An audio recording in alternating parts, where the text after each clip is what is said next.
First of all, the state of Rhode Island, some time ago, back in 2010, admonished the cities and towns of Rhode Island. They said, hey, we're cutting up here in the State House. You people are going to make cuts also.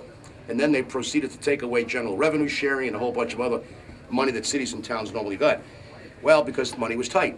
Well, now Mayor Policina says, I think that admonition was well taken. We are going to make cuts. And the first thing I'm going to do is not pay the electric bill on state roads as they come through Johnson. That's Route 6, etc.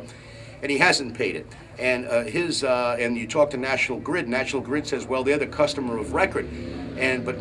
But the mayor says, hey, listen, I've told them I'm not paying the bill. So I asked him, why don't you go shut the lights off? He said, well, I can't touch the lights because they're not my lights. And frankly, the state of Rhode Island, I can't even put a parking sign up on that road. I can't, with no parking sign, I can't put speed limits up there.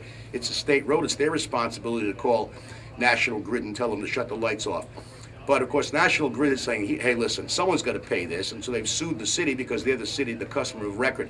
Now, there might be an agreement between the town of Johnston and the state, executed some time ago, that may prove that the city of Johnson, or the town of Johnson, needs to pay that. But right now they're not paying it, and they're even claiming a $700,000 credit that they're entitled to. So I don't believe they're paying any bills because they feel that they've overpaid in the past.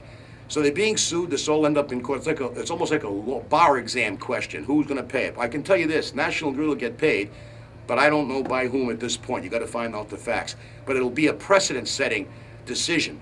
Because other cities and towns will be watching how this is handled, and if the state has to pay it, then you're going to see a lot of other municipalities do the same thing to National Grid. Say, hey, listen, it's a state road, we're not paying for it. So we'll see how it plays out. It's interesting and it's fun to watch.